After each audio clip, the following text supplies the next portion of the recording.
Boa noite, graça e paz. Graça e paz. Estamos aqui mais uma vez, chegando até você com a gravação desse vídeo. Eu queria compartilhar com você, meu amado ouvinte, a palavra do Senhor.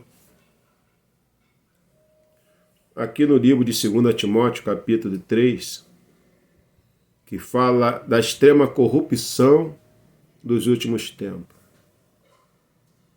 A extrema corrupção dos últimos tempos. Nós estamos aqui falando da palavra de Deus, que é referente a como as pessoas irão ser, ou como as pessoas já estão. Esse tempo, esses últimos tempos de extrema corrupção. Isso é referente à maneira que as pessoas elas vão viver, a maneira que as pessoas vão se relacionar, o ambiente onde as pessoas vão estar, a maneira que as pessoas vão estar se comportando.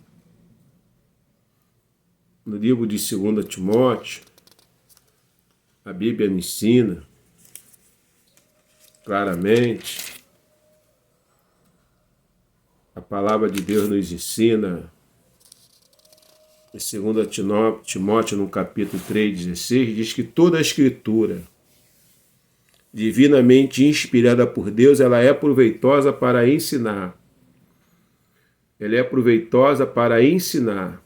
Toda a Escritura, divinamente inspirada por Deus, ela é proveitosa para ensinar, para redarguir,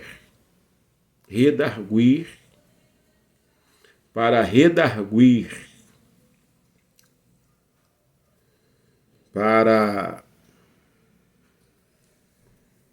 corrigir, para instruir em justiça, para que o homem de Deus seja perfeito e perfeitamente instruído para toda boa obra. Em outra versão diz para que o homem de Deus, para que o homem que caminha de acordo com aquilo que a Bíblia ensina, ela ensina o homem a viver, o ser humano a viver de maneira correta. A palavra de Deus ensina-nos a viver de maneira correta. Ela é inspirada por Deus, ela é proveitosa para ensinar. Ensinar. A base é isso, é ensinar. Para que haja um coração transformado, a palavra de Deus ela vai levar o homem por esse caminho. Nós falamos tanto na corrupção, corrupção não é não, é o coração do homem, é o coração do homem que é doente. É o coração do homem que está contaminado. Não é o sujeito é corrupto. Ele se corrompeu porque o coração dele está contaminado devido ao pecado do primeiro homem. Então Paulo escreve com muita propriedade que nos últimos tempos, nos últimos dias sobreviriam dias difíceis.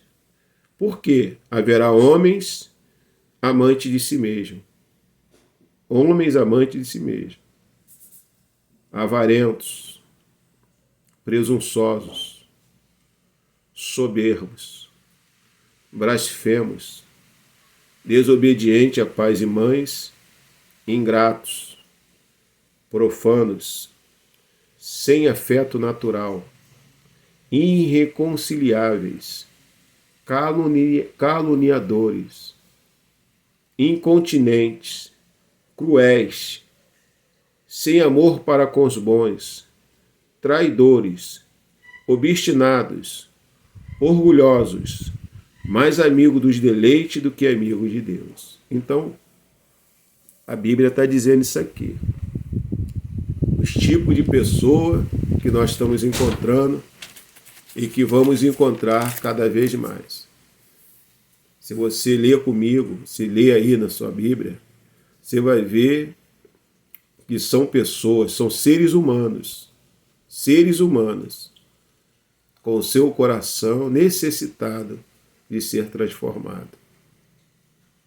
Quando a palavra de Deus ela é ensinada, a proposta dela é transformar o coração do homem, porque o coração do ser humano está contaminado. É o que o Senhor Jesus disse, que é do coração do homem que procede os maus pensamentos, o adultério, né? As coisas ruins que o homem faz no seu dia a dia, o crime, tudo procede do coração. Então, quando há uma transformação no coração, aí sim, a contaminação do pecado no coração, ela é vencida, não que o homem se torne perfeito, mas ele tem um coração transformado. Então, na medida que eu leio a palavra e pratico a palavra, eu estou tendo uma atitude de um ser transformado pelo poder do Senhor Jesus. Então, não adianta eu querer mudar as pessoas. Não adianta eu querer criticar o governo, criticar as pessoas que fazem mal. A palavra de Deus nos anuncia que os tempos difíceis viriam. E a gente associa a tudo que tem acontecido nos últimos dias, como é que está o coração dos homens? Gananciosos, soberbos, profanos, irreconciliáveis. Então a gente vê que tudo isso aí está acontecendo. Não vai ser eu indo, eu querer combater, eu querer brigar, não é isso. É eu pregar. Como cristão, meu dever é pregar a palavra. Como cristão, meu dever é pregar a palavra, porque é a palavra de Deus que vai transformar o coração dos homens. Daniel, quando chegou lá em Babilônia, ele não ficou colocando nada contra ninguém. Ele simplesmente foi uma referência de um Deus que mudou a história daquele lugar. Isso aconteceu com José. Por onde o apóstolo Paulo passava também, a palavra era pregada. O apóstolo Paulo pregou para um procônsul, né, Sérgio Paulo. Quando Paulo foi preso ali em Roma, ele ficou preso no pretório, ali onde os oficiais, os guardas, ficavam perto dele, ele ali pregava as palavras para ele. Não vai ser a gente brigando, discutindo, não vai ser a gente combatendo. Seria legal se a gente tivesse ministro do Senhor que pudesse pregar para esses políticos, né? Tivesse acesso ao Congresso para orar por eles, abençoar, que as nossas igrejas se curvassem de joelho para orar pelos nossos políticos. O Senhor Jesus nos ensina que nós devemos orar, né, por todas as autoridades, porque todas as autoridades foram instituídas pelo Senhor. O livro de Romanos nos ensina, o apóstolo Paulo, ele ensina-nos aqui, eu quero compartilhar com você rapidinho aqui, para você marcar aí na sua Bíblia, né? Essa palavra aqui no livro de Romanos, é interessante essa palavra, que mexe muito, né, que a gente deve estar atento. No versículo de número 13, do capítulo 13, versículo 1, toda alma esteja sujeita às autoridades superiores, porque não há autoridade que não venha de Deus. E as autoridades que há foram ordenadas por Deus. Por isso, quem resiste à autoridade resiste à ordenação de Deus, e os que resistem trarão sobre si mesmo a condenação. Por quê? Os magistrados são terror para as boas obras, porque os magistrados não são terror para as boas obras, mas para as más. Queres tu, pois não temer a autoridade, faz o bem e vocês terão o louvor dela. Então, acredito que a gente vê aqui por essa colocação dos tempos trabalhosos, é o coração, não vai ser a gente querendo mudar as pessoas, não adianta. O poder da igreja está na oração, que a reação da igreja seja na oração. A gente vê, e quando os homens de Deus eram perseguidos, eles não reagiam, muitos deles até morriam. Morriam, mas eram fiéis ao Senhor. Acho que é o momento de você trabalhar, o Espírito Santo trabalhar no seu coração, que os tempos trabalhosos, a gente pensa, o tempo trabalhoso se manifestar, vai ter manifestação, vai ter... Não, o tempo trabalhoso é os seres humanos que vão se tornar piores, né? Eles vão se tornando piores, irreconciliáveis, caluniadores, blasfêmios, sem afeto pessoal, né? Sem nenhuma espécie de respeito para com as pessoas de bem. O apóstolo Paulo faz uma colocação em 2 Timóteo no capítulo 13, muito tremenda, muito profunda, que a gente vê que há isso aí, há esse indício. Nós já estamos vendo hoje em dia, né, a falta de sensibilidade que as pessoas têm.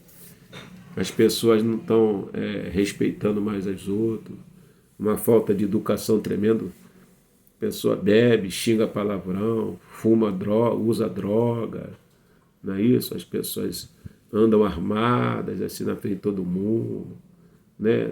As pessoas estão sem sensibilidade, a pessoa não olha mais o outro com respeito, com temor.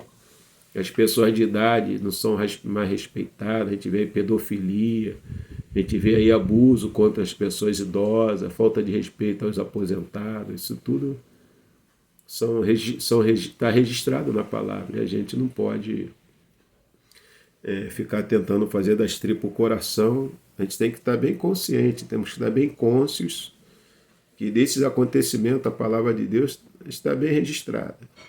Os profetas do Antigo Testamento, ele estava sempre à frente. Aquilo que os homens ainda iam saber, os profetas já sabiam. Por isso eles eram profetas. Eles tinham conhecimento antes daquilo acontecer. Então, quando um profeta falava, ele falava daquilo que ainda ia acontecer. Profeta não é aquilo que fala daquilo que já passou. Ele fala daquilo que ainda vai acontecer. O profeta falava da parte de Deus, aquilo acontecia. Então, a relação do Deus com os profetas no Antigo Testamento era isso. Ele usava os profetas para falar das coisas que iam acontecer, como aconteceu com Jonas lá em Nínive. Jonas estava falando para aquele povo uma profecia, que em 40 dias aquela cidade seria destruída. Se aquela cidade não se converte ao Senhor, o que Jonas falou ia acontecer. Então, no Novo Testamento, a profecia do Novo Testamento é você examinar as Escrituras e ver que tudo que está escrito na palavra é justamente o que está acontecendo no momento atual. O momento atual é esse. A Bíblia nos ensina que a nossa luta não é contra a carne nem contra o sangue. A igreja não tem que estar se metendo em briga, a igreja não tem que estar se metendo em confusão, a igreja tem que orar.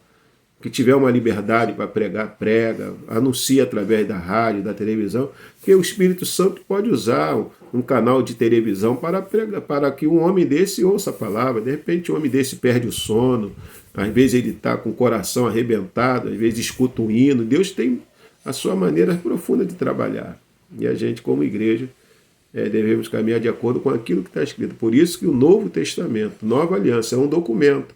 Esse documento ele tem que estar muito bem interpretado para que a gente fale do jeito que está escrito. A gente não tem que inventar, tentar fazer um sermão de nível emocional profundo, ou então um sermão que de alguma forma venha tocar alguém. Não, quem convence o homem não é o nosso sermão, é o Espírito Santo. É o Espírito Santo que convence o homem do pecado, do juízo e da justiça. Por mais simples que a palavra seja, se a atuação do Espírito Santo se manifestar, ela tem poder. Agora, se eu quero fazer um sermão para te impressionar, se a manifestação do Espírito Santo que convence o homem do pecado, do juízo e da justiça, aí não vai adiantar nada. Porque o apóstolo Pedro, ele pregou, né, e o Espírito Santo agiu poderosamente, que 4.000 pessoas se converteram. O que Pedro fez de tão sensacional para 4.000 pessoas se converter? O que ele fez para 4.000 pessoas manifestar o desejo de seguir ao Senhor? A atuação poderosa do Espírito Santo. No capítulo 8 também, quando Filipe fala em Samaria, toda Samaria foi altamente tocada. O que Filipe fez para que enfermos fossem curados, pessoas fossem libertas, e houve grande alegria naquela cidade? É a atuação do Espírito Santo se manifestando poderosamente. Então é assim, a gente pode, eu gostaria que nós pegássemos o nome dessas pessoas, né, desse do atual presidente, do pessoal que está aí hoje, estão aí, Deus permitindo, vão ficar 4 anos trabalhando, é pegar o nome dessas pessoas e orar. Não importa o que eles estão fazendo. A orientação que nós temos pela Bíblia é orar por eles. É orar por eles. Então, talvez a gente vê um montão de pessoas fazendo uma coisa, a gente acha que vamos pela multidão que vai dar certo. Não, vamos pela Escritura. Deus manda orar, vamos orar. Que realmente é a maneira de Deus trabalhar. A igreja, ela é uma extensão do reino de Deus na terra, e nós somos igreja com autoridade divina para trabalhar, não para brigar, para xingar, para bater, para se aborrecer, mas sim para orar pelas nossas autoridades. Eu quero chegar até você abençoando o seu coração e aproveitando para convidar você a participar de um nossos cultos. Nós temos nossos cultos aqui na igreja, aqui no Conjunto Cesarão, na rua 31, número 17. A nossa reunião é quarta e domingo, né? Quarta e domingo.